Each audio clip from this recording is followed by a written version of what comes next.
through inner... I'm bleeding. No. We're not even gonna go down that road.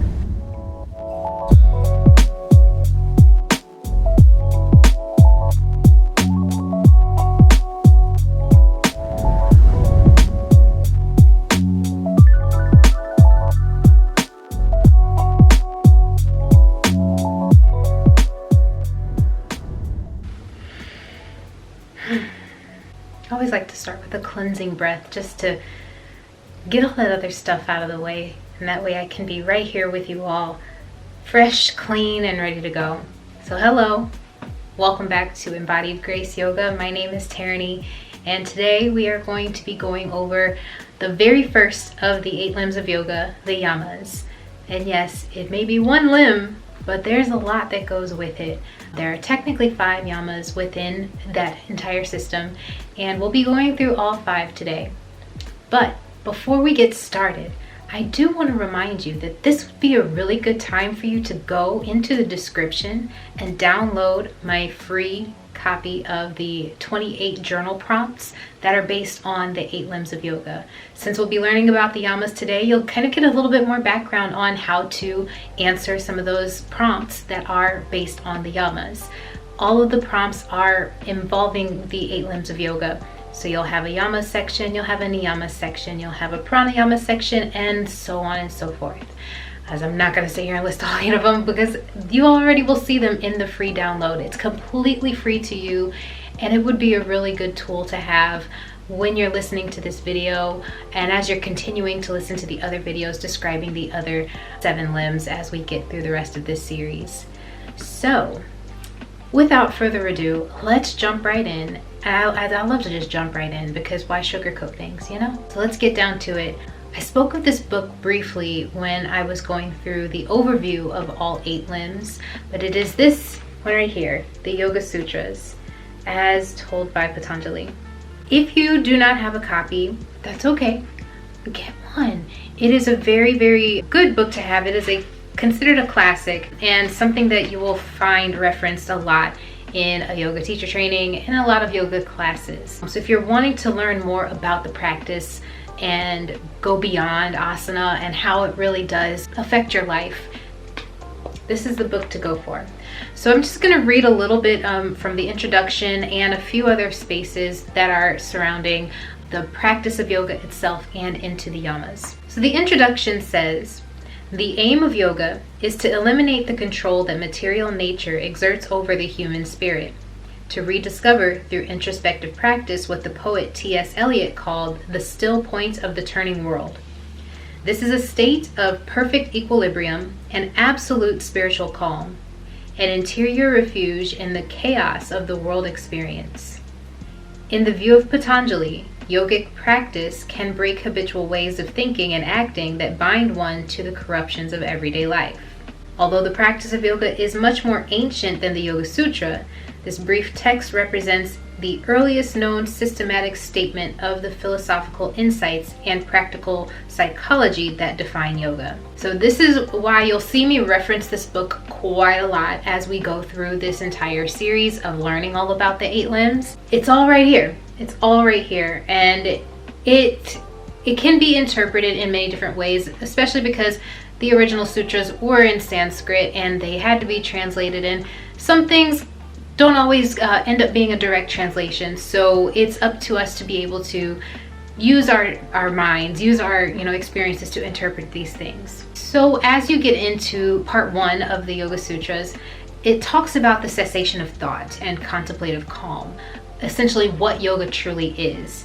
So I'll read exactly what the sutras say. It'll be the first 4 sutras about the nature of yoga. It states, this is the teaching of yoga. Yoga is the cessation of the turnings of thought. When thought ceases, the spirit stands in its true identity as observer to the world. Otherwise, the observer identifies with the turnings of thought. And the moment I picked this book up and I heard this phrase, I just had to stop and realize, yeah, that's where the anxiety stems from. I'm too in the things. I'm too into the turnings of the thought that are constantly mulling in my brain over and over and over again, like a hamster on a wheel that just won't stop. But practicing yoga helped make that hamster realize there's something else to do. And it's been such a beautiful experience. So as soon as I read that, I'm like, even more things make sense now. But I was still focused on just asana for a while. So, which is the physical practice, the postures that you'll see in pretty much any yoga class that you walk into in the United States. But I knew I wanted something more. And as I started learning these things, the light bulb turned on. So I'm hoping that through these sessions that we're having together, you'll have that same light bulb moment. And it all starts with the yamas. Yamas is the first of the 8 limbs, and there are 5 in total. But I do want to read a little bit about what it states about the 8 limbs of yoga. And it states, the 8 limbs of yoga are moral principles, observances, posture, breath control, withdrawal of the senses, concentration, meditation, and pure contemplation. And in Sanskrit, those all end up being yama, niyama, asana, pranayama, pratyahara, dharana, dhyana, and samadhi. So the yamas end up being the moral principles that we follow, the ethics that we observe within our own lives. Where we can practice restraint from certain things so that way we are not putting energy out into the world that doesn't align with who we are. So to jump into those, it states the moral principles are non-violence, truthfulness, abjuration of stealing, celibacy, and absence of greed. These universal moral principles, unrestricted by conditions of birth, place, time, or circumstance, are the great vow of yoga.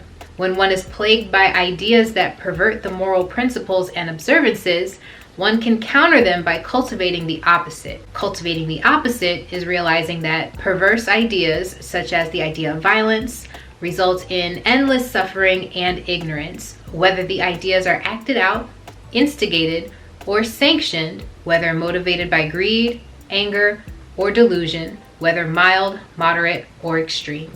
And I love starting with that because it's coming straight from the classic text that we all have learned from. As I mentioned, a lot of these things can be up for interpretation, especially because we have evolved as humans into this modern world, and the way that some of these principles were practiced back then may not always apply in the same methods as we live our lives now. So what I'm wanting to do today is to give you more context of how these practices can be implemented into your life as it is in a modern way, but still honoring the ancient practice that it came from. So the first of the yamas is Ahimsa, and Ahimsa is all about non-violence, non-harm, and compassion. And a lot of times when we hear about Ahimsa, it really does just blanket term mean not being a violent person, not causing anyone any physical harm. But as you expand your understanding of Ahimsa, it means so much more than just physical harm, because words can be just as damaging as a smack to the face. So in a more modern world, we are definitely living in a time where so much of our lives are online. We're on online forums, social media, all of these things where most of the communication that we're doing with everyone is through written text or through words, and not necessarily physical harm. But if you've been insulted, if you have been talked down upon, you know that there are physical reactions that you will have to those words being spoken to you, and they don't feel good. So Ahimsa is so much more than just not causing physical harm in a violent manner, but also being compassionate with your words, with your actions, with the things that you choose to do, the decisions that you make day in and day out. And not just to others, but to yourself too. How can you be more kind and compassionate to yourself? What words are you saying to yourself that are causing you harm, mentally or physically? What other things are happening in your life that could reflect negatively and cause you dis-ease, discomfort? And how can you pull that back and be much more compassionate, much more kind, a lot nicer to yourself? And then how can you express that into the world and to others? Because it starts here. I can't necessarily be the kindest person to everyone else if I am not kind to myself at all.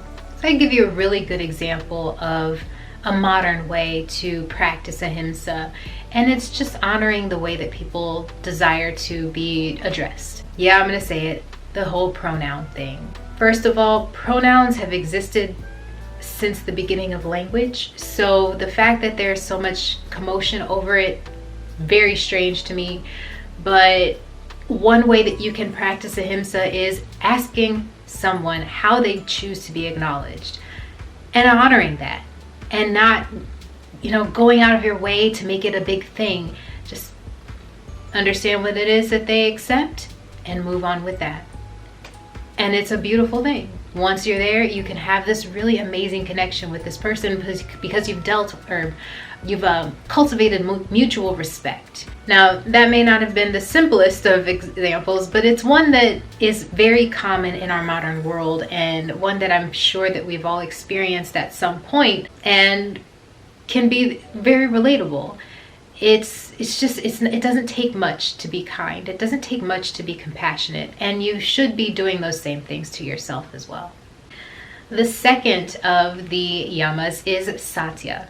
And Satya is one of my personal favorites. It is something that I am always working on, and it is the act of truthfulness and not lying. And not saying that I'm a liar, but when I contemplate on Satya and the truthfulness that I want to exude, it's how am I being true to self?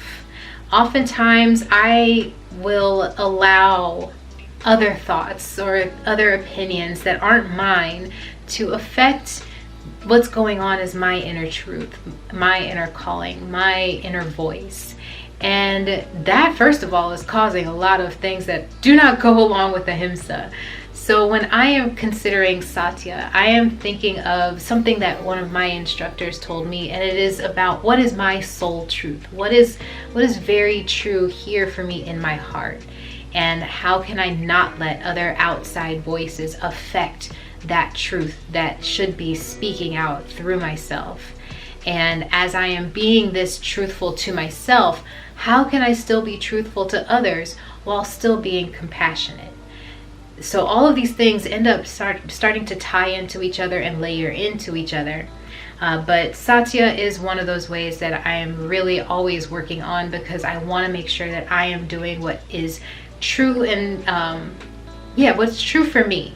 But if you're wanting to go more into the very literal sense of Satya and truthfulness, it could be about, open communication and, just making sure you're doing your best to resolve your conflicts to the best of your abilities without causing any type of harm, and staying true to ahimsa at the same time.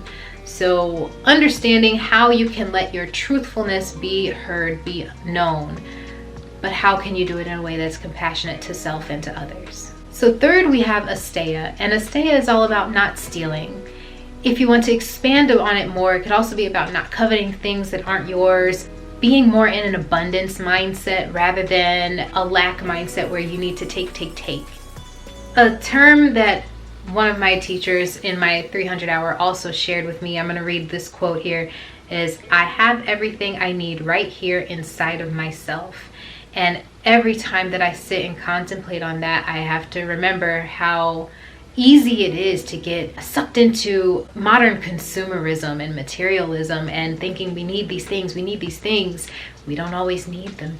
We probably have everything we already need right in our grasp. So for myself, my practice of Asteya is not just reining in from the material, things, because boy, do I love some retail therapy sometimes. But it's also, how can I be an effective yoga teacher, knowing that I am a Black woman in a world that was, largely practiced by a South Asian culture, and knowing that that's the type of yoga that I do practice and have honored for so long. So how can I show up not only as a Black woman in this very South Asian dominated space, but how can I honor this practice while still being me and not appropriating the practice, but truly appreciating it for what it truly is and honoring its roots and where it comes from. Because I'm not going to disregard the fact that yoga comes from all types of backgrounds, black and brown both. We have yogic roots in Africa just as much as in India.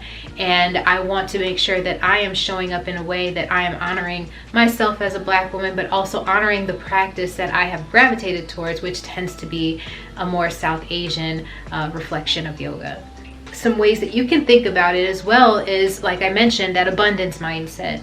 How can you view your life and the things that are going on from a space of growth and magnitude, and just, I have it all and I don't necessarily need more. Being grateful for what you currently have and being grateful for what may come. Another thing I would like you to consider is gratitude in this space of Asteya.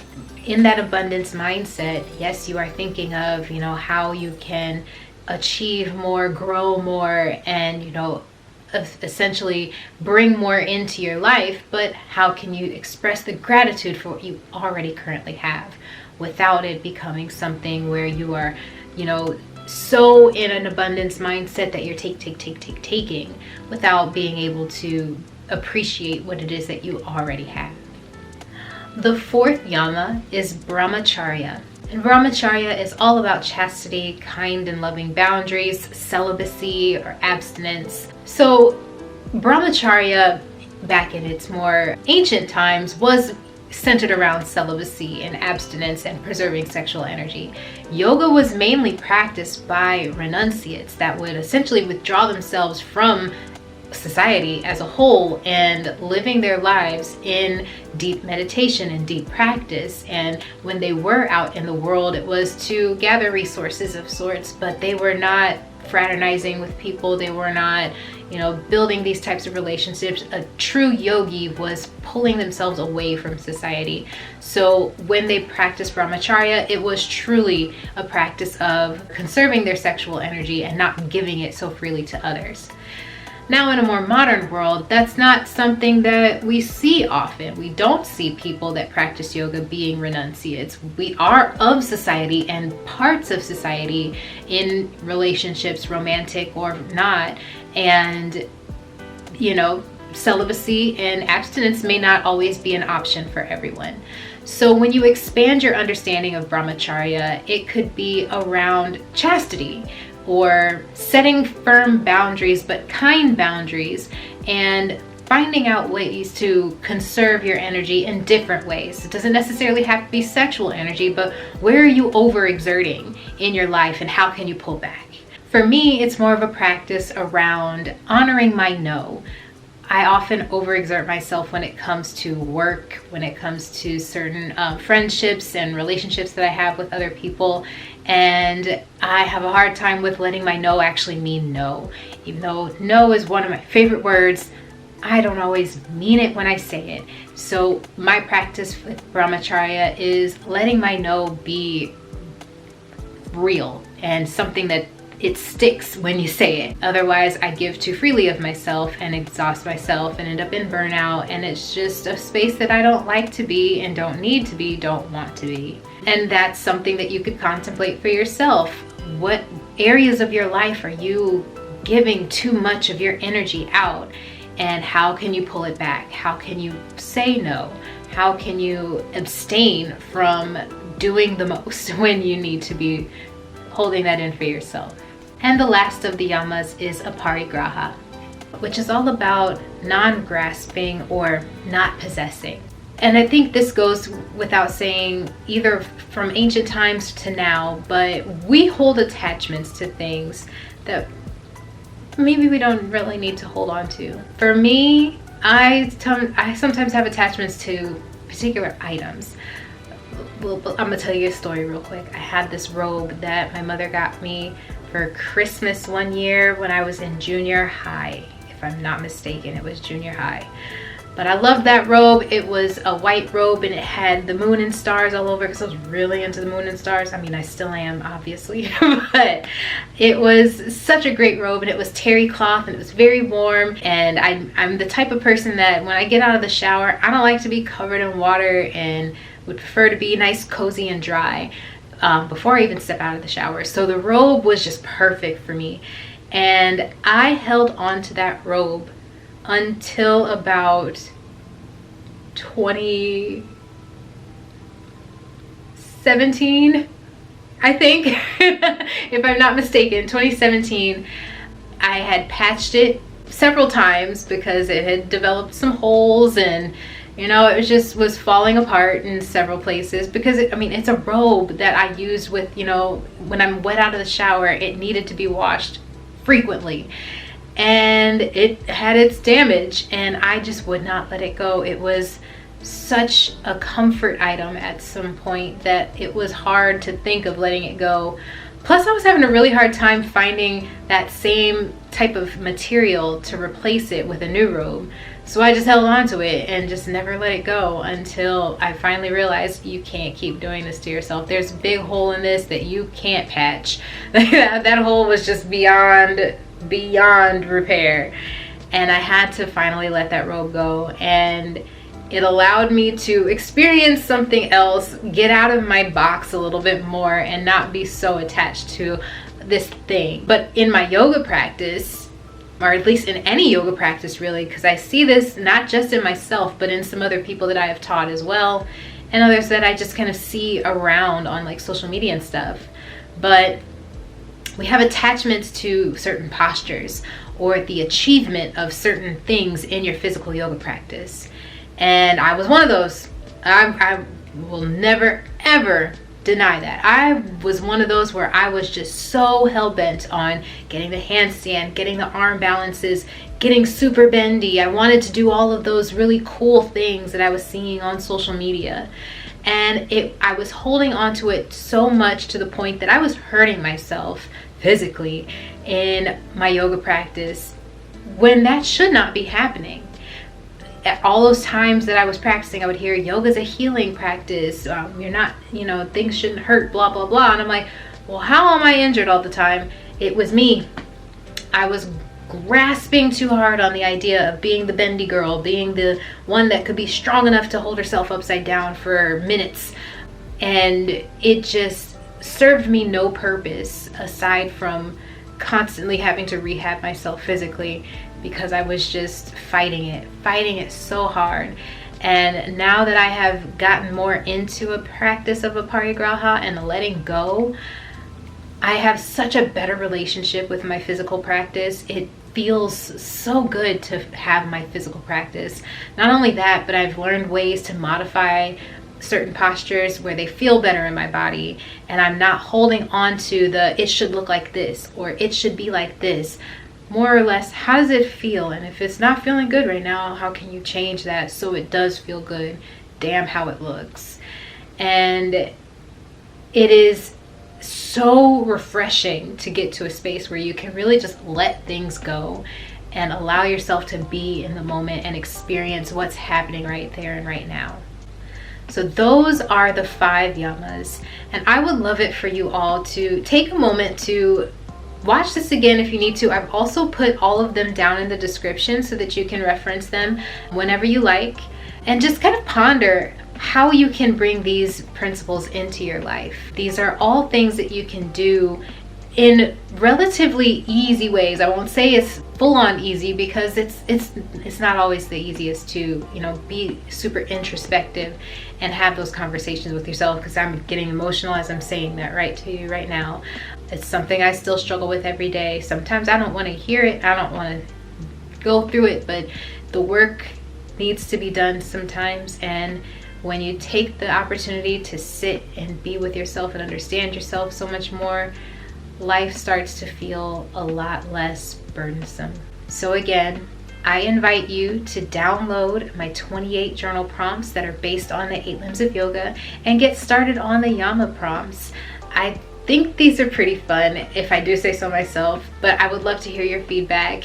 But like I said, the download is also in the description. You can also find it on any of my social media networks. But that is all I have for you today. The next video that we will do in this series will be about the niyamas, which are very similar to the yamas, but they've got a little different twist to them. All right, y'all. Thank you so much for being here with me today. I really appreciate your time, and I hope to see you in the next one. Bye.